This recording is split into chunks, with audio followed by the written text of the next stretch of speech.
Finally, having bored herself with her own climate blah blah blah, Insta warrior turned Hamas propagandist and rant celebrity Greta Thunberg returned from her photo op in Israel. After refusing to watch what her brothers and sisters did on October 7 to to innocent people in Israel, she turned her she declared her and her death-loving cruise mates were kidnapped by Israel. She said kidnapped, the same word, just like what her Palestinian brothers and sisters did on October the 7th. The hostages still held by her Gazan brothers and sisters are still held in Gaza after October the 7th, over 600 days later. But of course, given her a chance which has not been given to the hostages in Gaza, she chose to go home, to go free. She chose not to be trial for what she's done in this banal piece of virtue signaling. And so she decided to abandon ship. But who are the members of the crew she left behind? Today we're going to have a look at. And to discuss what Israel is calling the selfie yacht of celebrities, we're going to talk about who else was on board. Now, I don't think Israel has quite understood the word celebrities. At least I'm not sure what letters come after Z or Z, if they're talking in American in terms of who these people are. But we're going to talk about some of their backgrounds, some of their supposed credentials. And to join me in this, I'm joined by Anders Ingemarson, who I'm very happy to give a credit to, a name check to, even if we're not so happy to name some of these others who are going to be appearing on mentioned on the show. But welcome to the reality show, Anders, and welcome everyone. So, what's your first reaction to the fact that, well, what Israel said at the moment, one of the things it said, the foreign ministry has said, was that these celebrities had, quote, been given sandwiches and water, the show is over, unquote. Now, I'd like to believe that. The first half, I'm sure, is absolutely true. We've seen photographic evidence of people like Greta Thunberg being handed sandwiches. But is the show actually over, or is this really the start of the show?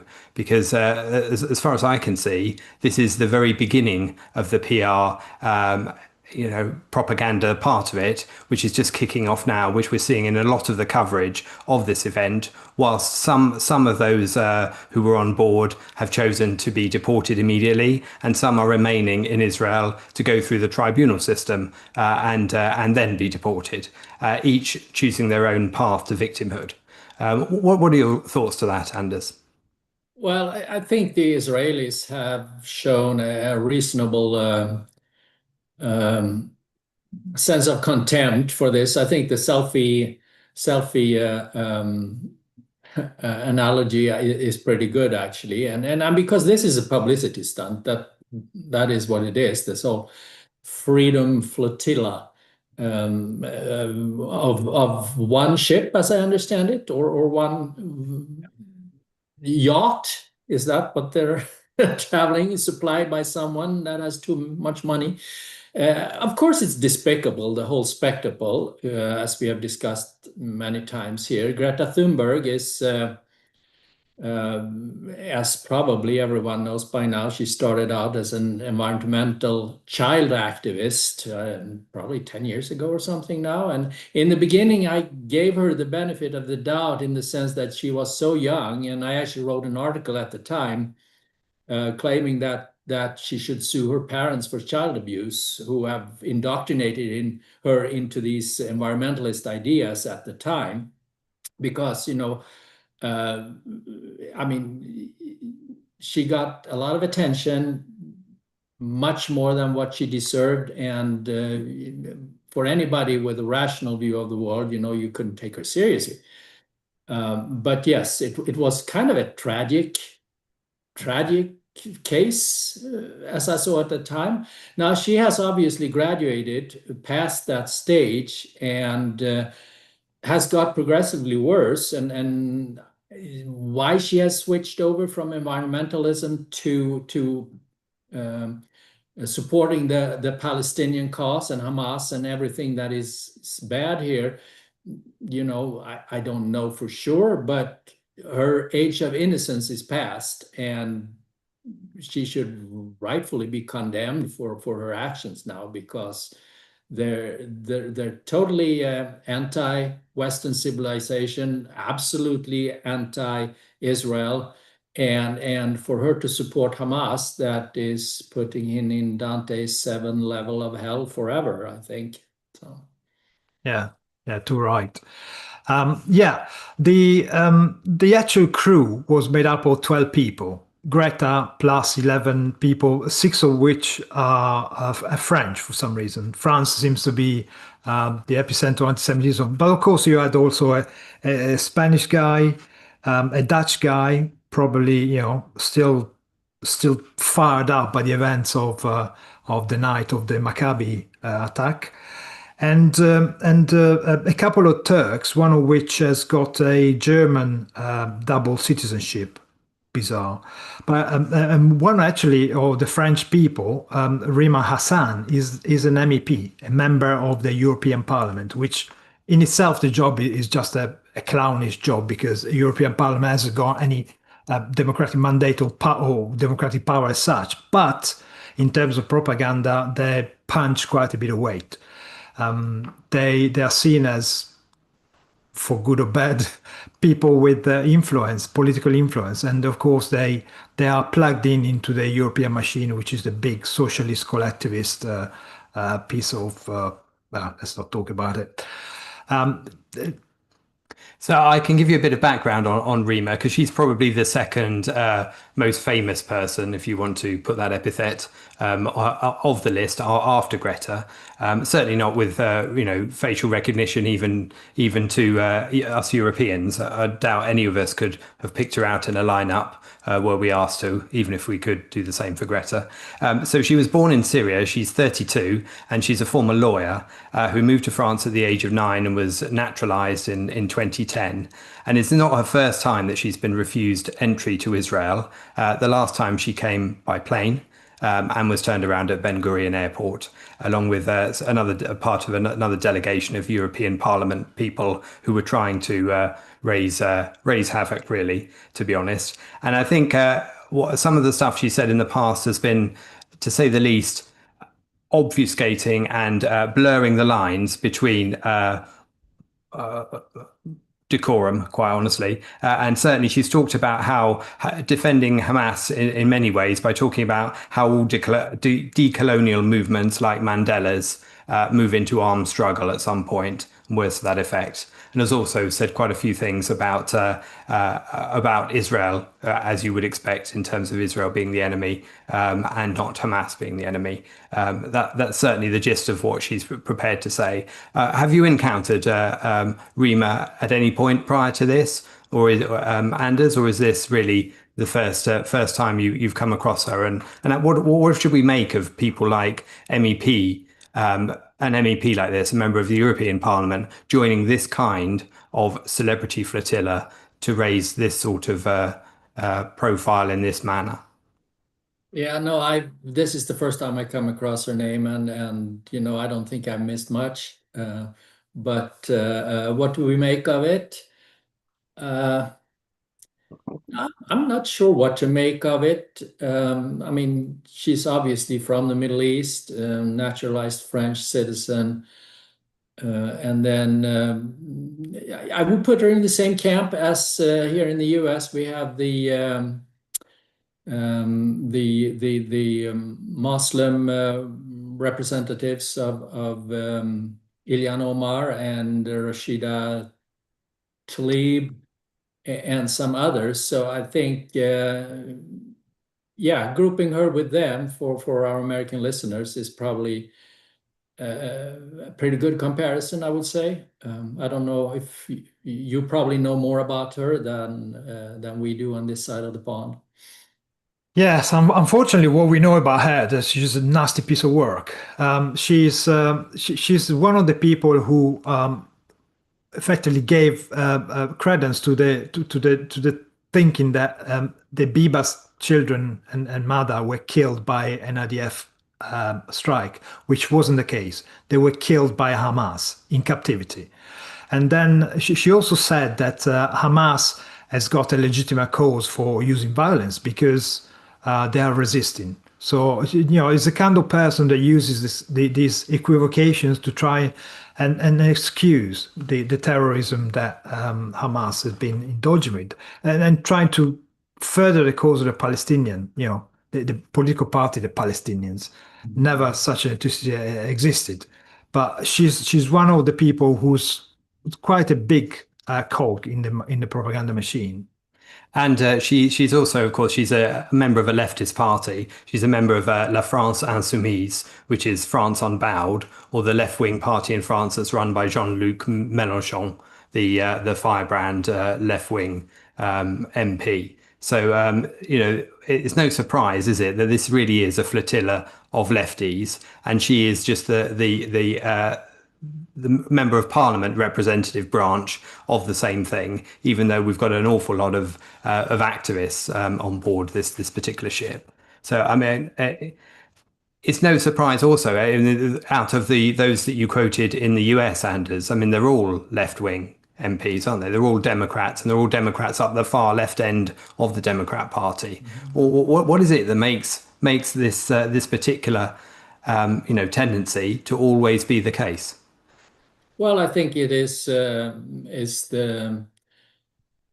mean, morally, at the core of this is obviously altruism, and in this particular case, it's the rooting for the underdog. And Hamas, the Palestinians, are considered the underdogs here. We know that it flipped back in the 70s or early 80s, I think, when Israel finally or managed to become the country that it has developed to today, and then of course the Palestinians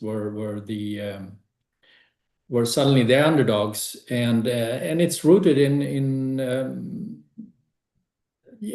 the socialist collectivist philosophical tradition where altruism is probably the dominant factor, and this is now then of course on top of that you can add, so I assume that Miss Hassan is a Muslim, so of course all the religious baggage that comes with that is coming into play as well.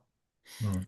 And also, she's certainly got the background that you would expect in this particular case, in terms of not only where she was born and that kind of stuff, but what she's chosen to do in her adult life, including studying for an international law degree in France and setting up in NGOs all about refugees and the stateless and that kind of thing. So all of that's in the mix, isn't it? Yeah, and of course she wasn't the only nasty piece of work on that boat. I mean, it must have been quite an entertaining few days for them to get together, this bunch of Hamas-loving people. Yeah, it's one reality show that actually might have been worthwhile watching.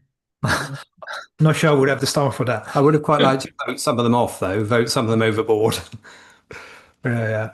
Another major person on the boat was Thiago Avila, who's a Brazilian national, who's one of the lead organizers of this Flotilla business.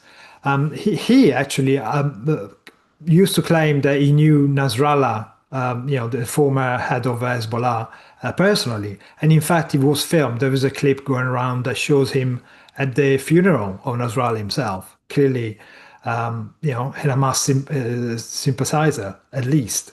And then there are pictures showing him with Leia Khaled, which is a hijacker from.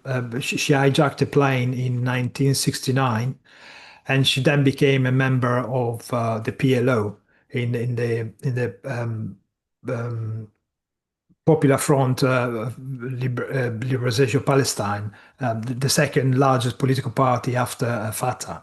So again, this guy is not. His friends are not exactly what you would call civilized people. They're all pro-Palestinian, pro-Hamas, and they're all people that actively have caused a number of deaths across the Middle East and the planet as a whole.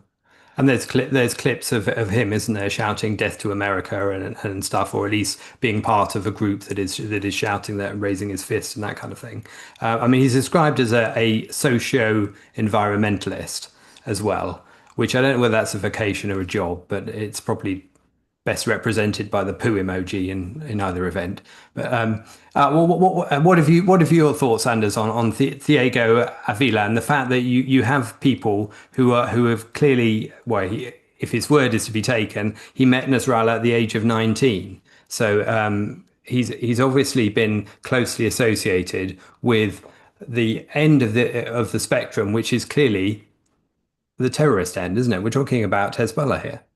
Yeah, I would be curious. Has any of these people been accused of any crimes? Are they, are they on any list for countries? I mean, have they done anything towards Israel that so that Israel would be able to keep and charge them with anything apart from this flotilla thing? I don't know. But anyway, I mean, if we look at the broader picture a little bit, I mean, this is. All these worms are coming out of the woodwork for as long as this conflict is dragging out, right?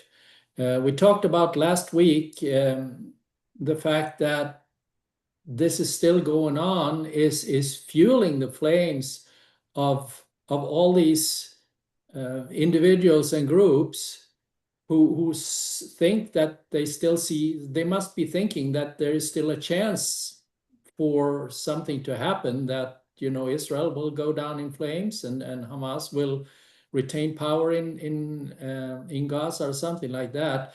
But if the fact that it's dragging out as it is just, for as long as it does that, these people will just keep coming in one form or another. And the sooner Israel can end this conflict, or is allowed to end this conflict, if you believe that the US is holding them back, the sooner this will go away. It could have gone away a year ago if the conflict had been, if it had been pursued effectively and swiftly. And yes, we have the question of the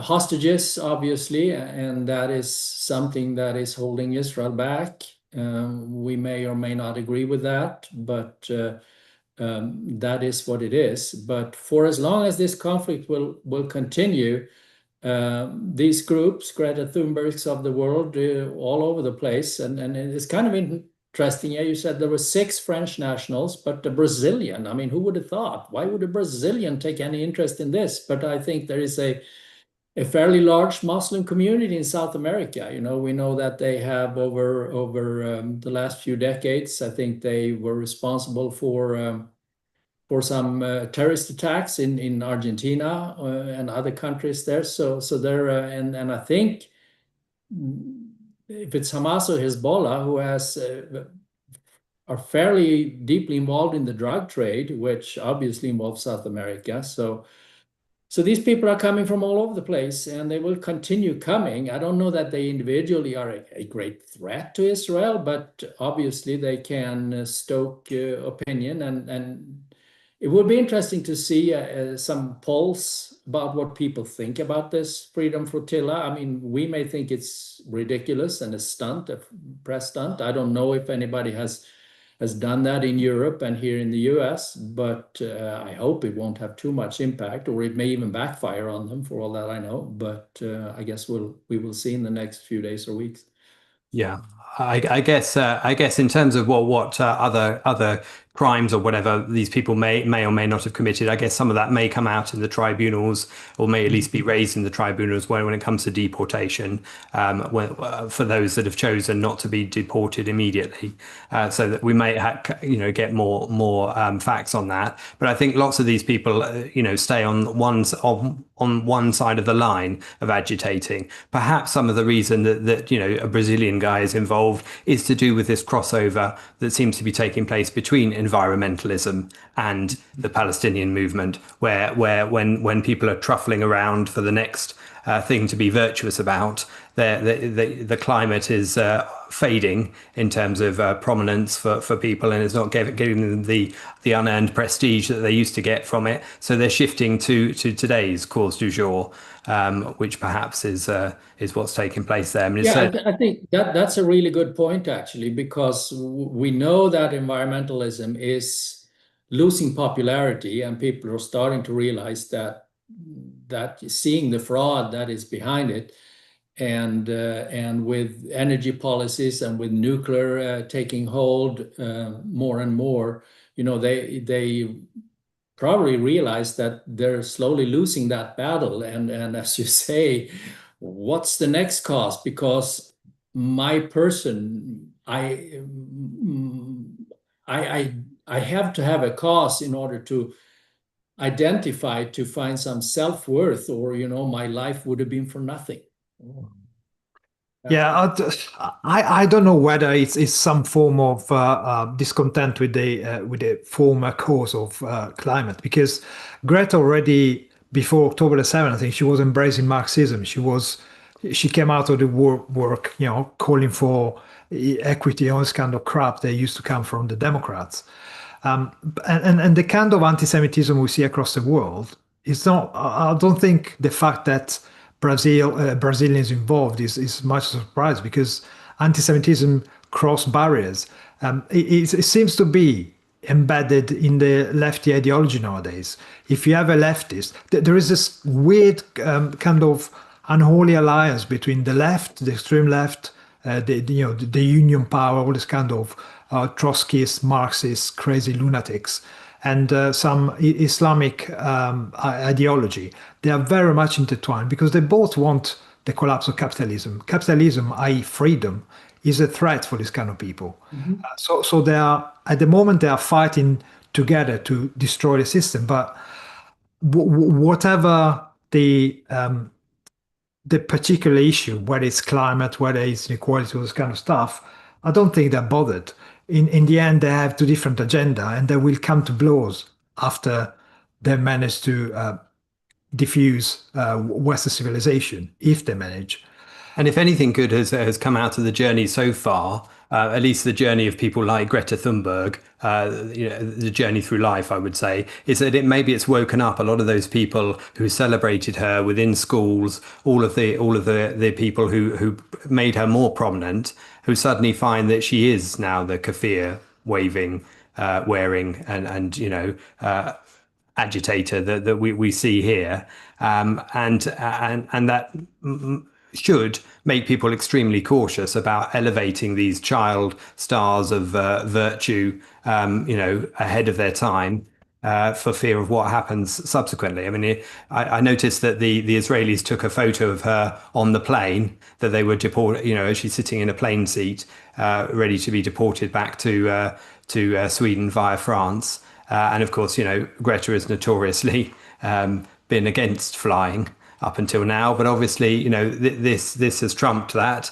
So it's no surprise that we actually see that. And of course, the thing that's probably most shocking of all, except that it's not shocking at all, like these things can be both at the same time, is that all of these people, when they were taken off the boat, were brought in front of a TV screen and given a chance to see the documentary, to see the footage taken from the GoPro cameras of the Hamas operatives, the footage called "Bearing Witness" of October the 7th. And as soon as they realised what they were watching, they refused to watch anymore. And therefore, you can see how much the truth is not something they want to see. They don't want to see the true victims of October the 7th, or the victims of the terrorism perpetrated by Hamas. And the way not to acknowledge that is to simply cover your eyes and refuse to see. And that's that's what she's doing. And that in itself, why wouldn't you want to see the evidence of what you're supporting? Do you have any thoughts on that point, Yeah, Agnes? no, I mean, she's not interested in the evidence, obviously. I mean, these people are masters of evasion, of rationalization, and of fitting square plugs into round holes. And yeah, no, facts don't matter. And this is mostly about emotions and primacy of consciousness. It's but I think it would be back to your previous point, and maybe this is a separate show, but the fact that they always have to find a cause, because without a cause, they would be psychologically empty, I guess, because they don't know how to live their lives as self-interested individuals. Environmentalism is, I think, on the retreat, hopefully. We have seen a backlash against DEI and the different aspects of that movement. And if we assume that, Israel eventually can root out Hamas and things come to, if not, and Muslim fundamentalism at least gets pushed back more. We could wish for that it was rooted out completely, but that won't happen anytime soon, I'm sure. But if that happens and Muslim fundamentalism or anti-Semitism also fall out of favor, what would their next thing be in their fight against capitalism and Western civilization? I'm not sure. But or will there come a point when they will fade away for good? We can only wish, I guess. Yeah. Yeah, absolutely. But all this thing, as you mentioned earlier on, is just pure unadulterated propaganda. They know exactly how things were going to be played. They knew that once they approached Israel, they would have been picked up. So they knew at no point they were under any danger, despite having a doctor on board in case somebody cuts their finger so they can blame Israel for attacking them viciously. Or the two journalists that were on board, one of them, both of them French, and one of them working for Al Jazeera, figure out what kind of journalist that was. Again, hoping that something might have happened. One of the journalists injured, so they could come up with the headlines. You see, the Israeli attack journalism all the time, which is one of the tropes and the stuff they've been pushing out there since October the 8th, really. And of course, again, the Israeli gave them the chance to either choose to be deported, like Greta and another three people chose to go for, but the others, including the MEP, decided to stay behind and effectively face a trial for unlawful entry into Israel. Now, the reason why they stayed behind, first of all, because they really believe in the cause. They really want to go to court and make their stupid cases, even if they lose, even if they're kicked out or whatever happened, they're fined or whatever happened to them. They know that there's going to be enough dust kicking in the air to create a bit of a fuss. So the trial itself is going to be a win for them. Frankly, if I were the Israeli authority, I would have allowed them to go into Gaza, as deep into Gaza as they wanted to, and to distribute the ridiculous amount of aid that they were carrying on the boat. I would have loved to see them without IDF escort, see what condition they would have come out of the scrum. I mean, they probably would have been killed by the Palestinians, but we ignore all this. We ignore the fact that they knew that they didn't risk anything at all because the Israelis would have stopped them. I mean, frankly, these people, once they are trialed and found guilty, they probably should be in the cohort of people that next time the Israeli government decides to cave into Hamas propaganda and demands, return them with the rest of the terrorists in a swap, terrorists for hostages. So I'd love to see that, but of course, this is sci-fi. Israel will never be as proactively selfish as they should have been. Mm-hmm.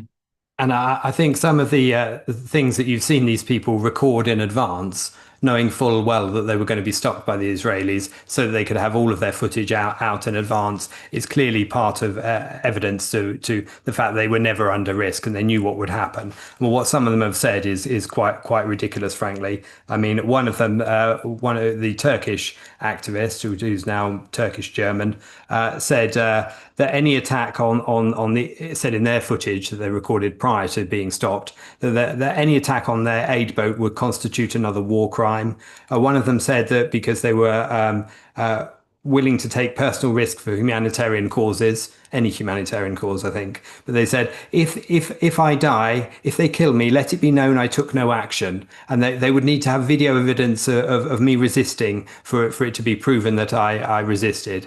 All the time inferring and trying to pretend that Israel wantonly kills people, which is clearly, not what happens. And obviously, the moment when Greta is handed some sandwiches and a bottle of water and is looking rather sheepish as she's receiving them from an IDF soldier is more the reception that she received. And of course, the fact they're carrying this symbolic amount of aid, which is not really aid at all, is it? It's whatever's left in the munchie cupboard of the yacht, whether it's a can of Fanta and a packet of Haribo. The point is not to actually carry aid. The point is to carry celebrityhood and to try and gain victimhood whilst on this voyage. Sorry, incidentally, I read a statement from the Ministry, I think, Defense in Israel. I hope it's not true. I hope I misread it. But it said something like, we will take the aid from the boat and distribute it through the appropriate channels. Through real humanitarian channels, yes. Is that what you read? It's like, I can't believe it that the Israeli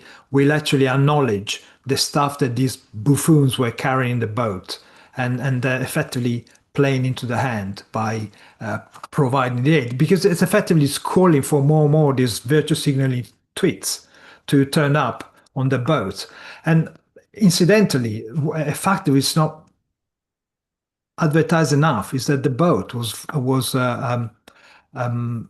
flying a British flag, because one of the main organizers, in fact, the guy who says he's the founding member of the Free Flotilla International Coalition, is a guy called Zaher Birawi, which Israel effectively branded as a Hamas operative in Europe in 2013. I mean, this guy is pictured in 2012 meeting Haniyeh, among other people. Haniyeh was the former political leader of Hamas, which was killed in Tehran by the Israeli.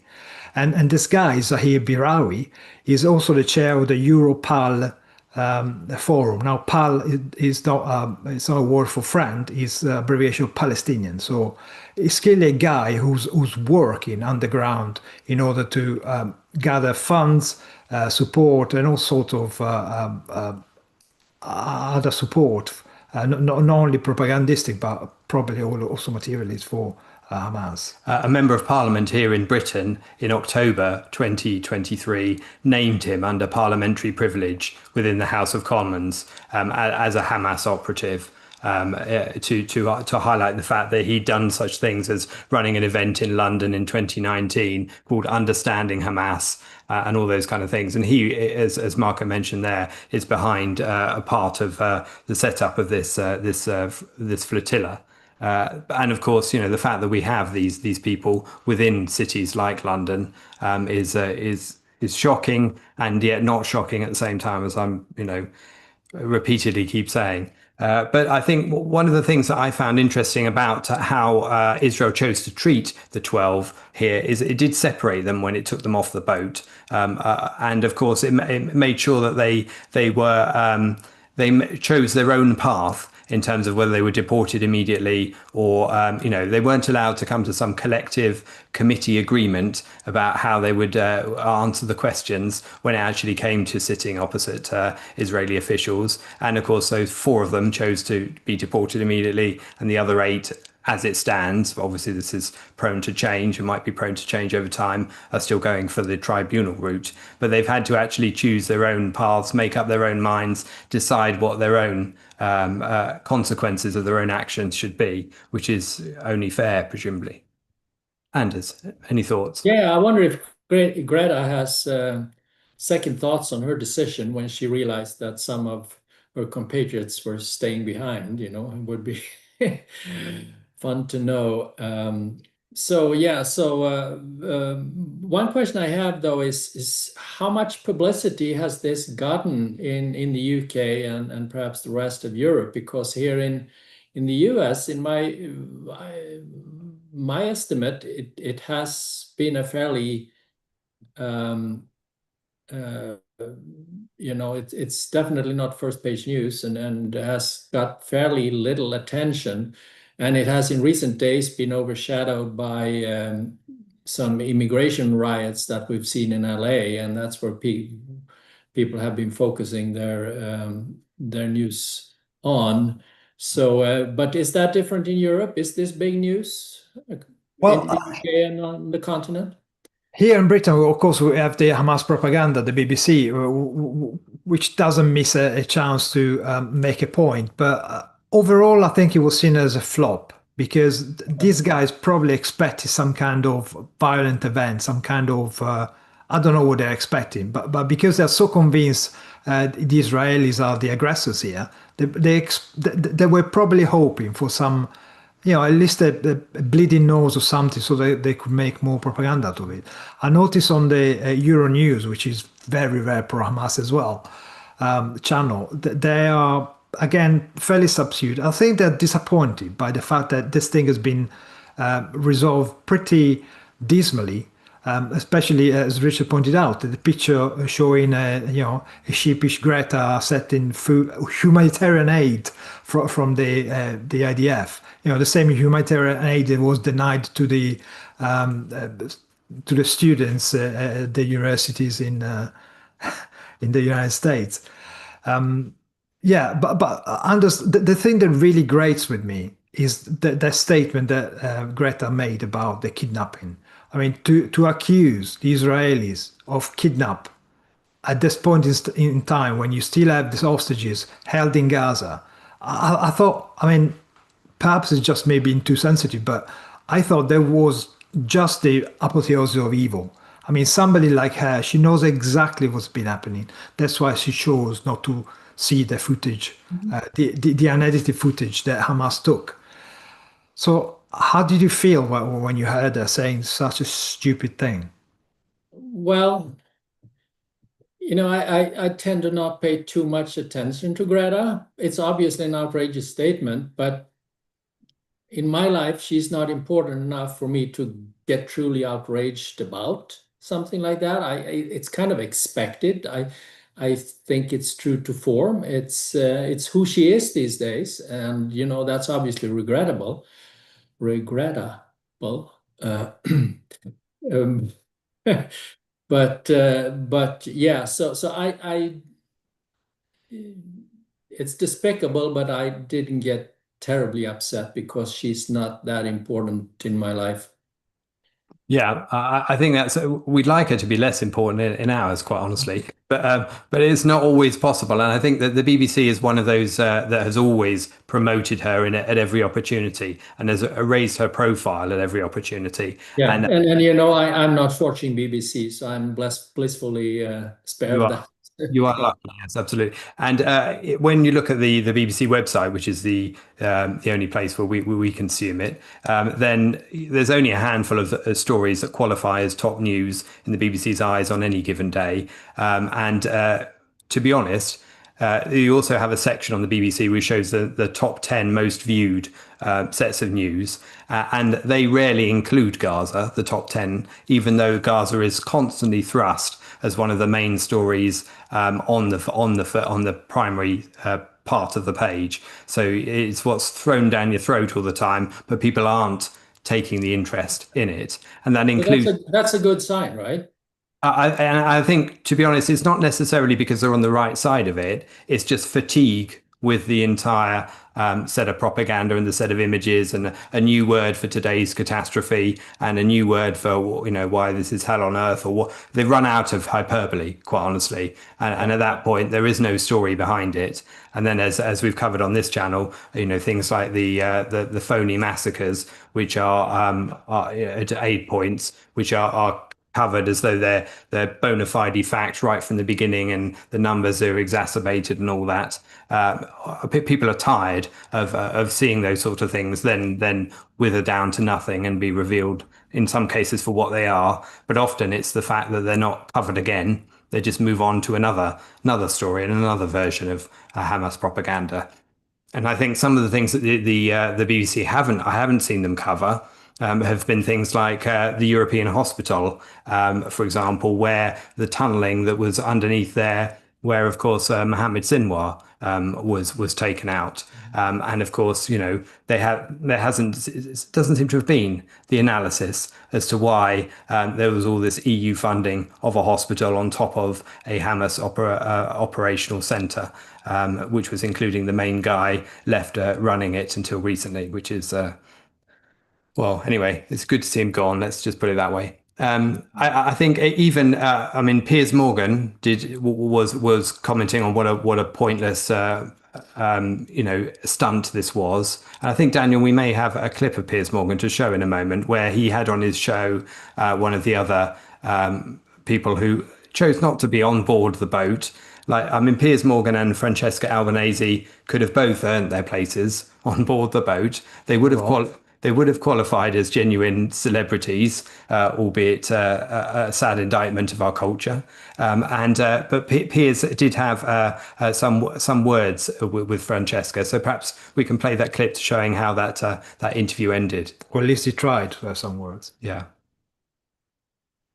I feel desperately concerned. I feel desperately concerned for the plight of the innocent. I feel desperately concerned that a serious journalist talks about the grin on the face of someone who's been sailing for 8 days. Fine, let me finish. And today you talk about her grimace? Fine. Come on, let me can finish. we talk about Gaza? I feel very concerned, as I've been saying loudly in the last week, about the ongoing appalling plight of innocent civilians in Gaza. All I can say for sure is that this stunt has done absolutely zero to help any of the people in Gaza. Zero. This is your opinion, Piers, and Yeah. I respect it very much, and it counts 0. Okay. Well, in that case, we will agree to disagree. Thank you very much indeed for joining me. I appreciate it. You don't want to talk with me about Gaza and the awful situation there and the Gaza Humanitarian Foundation. So you just wanted to talk about what you think it's a stunt. Yeah. You called me for that. Yes. So I'm international law expert, and you called me on your program to talk about Greta Thunberg. Well, you've had nearly 20 minutes to talk about whatever you wanted to talk about. I answered your question, Piers. Yeah, you had 20 minutes. If you wanted to talk about something else, talk about something else. However, I won't bother you further. Thank you very much. Till the next one. Bye-bye, Okay. Piers. Bye-bye. Woo!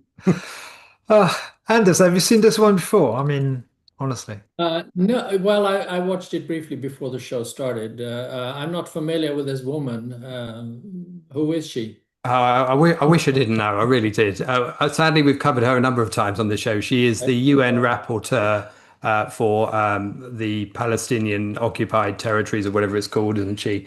And apparently she's an international law expert, so she shouldn't be asked anything which is not important as such as international law. I mean, God, she's so obnoxious. Yeah. Even though, of course, there's plenty of international law representatives on board this boat. So, but yeah, it's. But even Piers Morgan, who has, in recent times more so than ever, not been on the side of Israel and has been, promoting the Palestinian cause, if you want to give it the most polite spin you can, or at least for the pro-Hamas cause by one means or another, he clearly thought this was a complete stunt and a useless trip, which, as you saw there, didn't help at all. And I think maybe all of this has done is prove the vacuity of these celebrities and the sense that it is only emptiness that we're left with now, and perhaps there's nothing left in the barrel when it comes to the different ways in which people can attempt to raise interest in Gaza at the point when people have perhaps seen for what it is, the evil that was perpetrated on October the 7th, and which Israel has been defending against ever since. Yeah, so you mentioned earlier the fatigue in terms of BBC coverage, and for them to whip up some kind of outrage against this. Hopefully that is the case, that there is a widespread fatigue both in Britain, on the continent, and here in the US. And I think definitely here in the US, you don't hear as much about it any longer.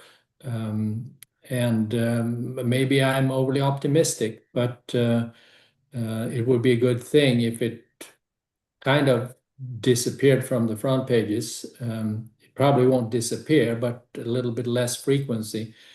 And then hoping that Israel can get its act together and mop up and get rid of Hamas, and we can hopefully move on. Yeah, I mean, going back to the clip, I'm kind of staggered how Francesca Albanese, which is the UN rapporteur for Palestine, it's a position invented just to make sure the Palestinian cause is on the agenda of the UN all the time, despite them having a couple of UN bodies dedicated just for the Palestinian cause. So, but yeah, she effectively wanted to make the best out of the stance. She probably is the second level of the propaganda machine for this particular stand. Clearly, the 12 people on the boat, including Greta, would have been doing the act itself, trying to poke Israel or hoping in some kind of incident. And of course, she would have been in the background denouncing Israel's actions, like she's been doing for the last, I don't know how old she is. As soon as she's starting to talk, this woman actually condemned Israel for being the only democratic state in the Middle East. But the kind of attitude that these propagandists have is actually quite annoying. Do you want to have a look at these? Yes, I want to mention super chat from Jonathan Honig. Thank you very much, Jonathan, for your super chat. We appreciate all of your support. It's a complete sideshow by many means, this whole PR stunt, isn't it?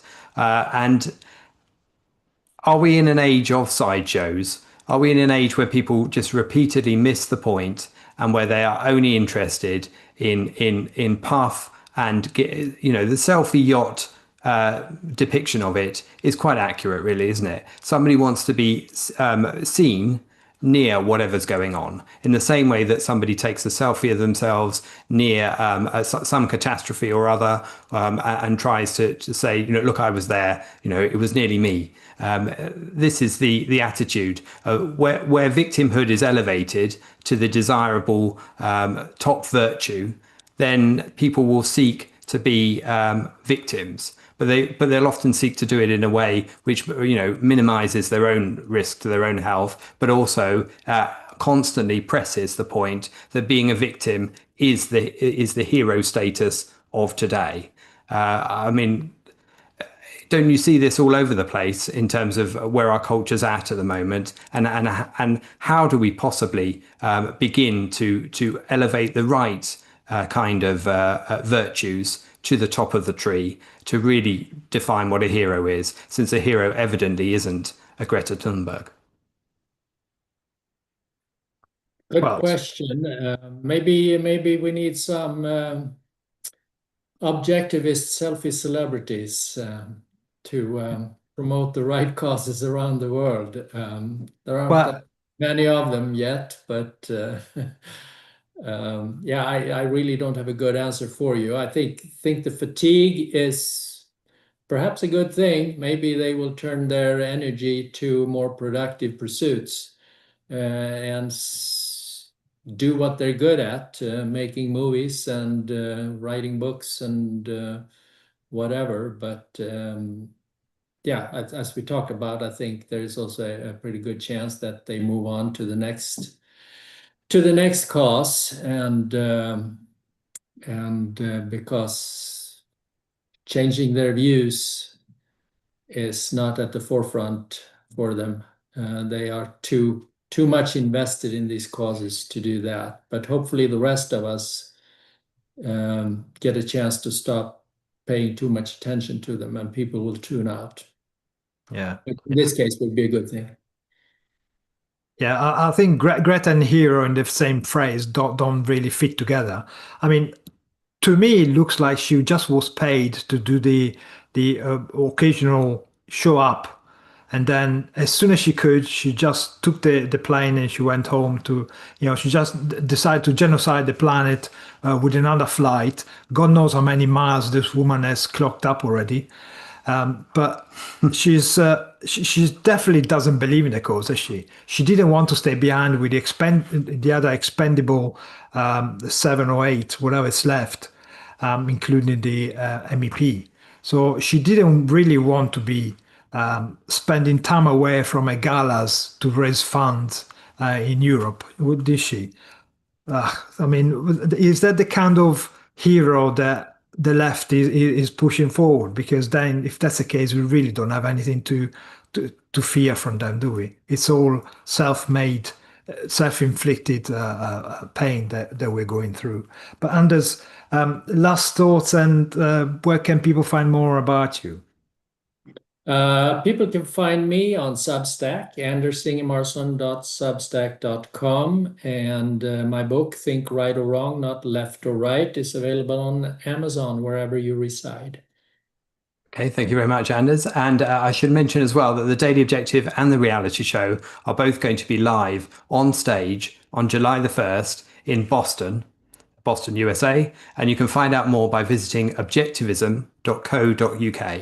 So that's objectivism.co.uk to find out about the show, which will be live on stage 1st of July in Boston, which is something we're quite excited about. And I'm sure lots of you guys are as well, and look forward to telling you more about it as we get closer to the event.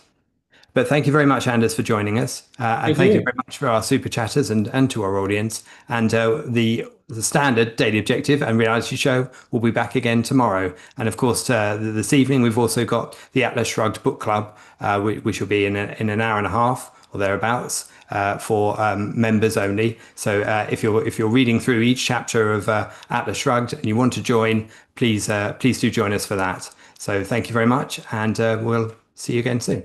Thank you. Cheers. Thank you, Anders. Bye. Thanks. Bye.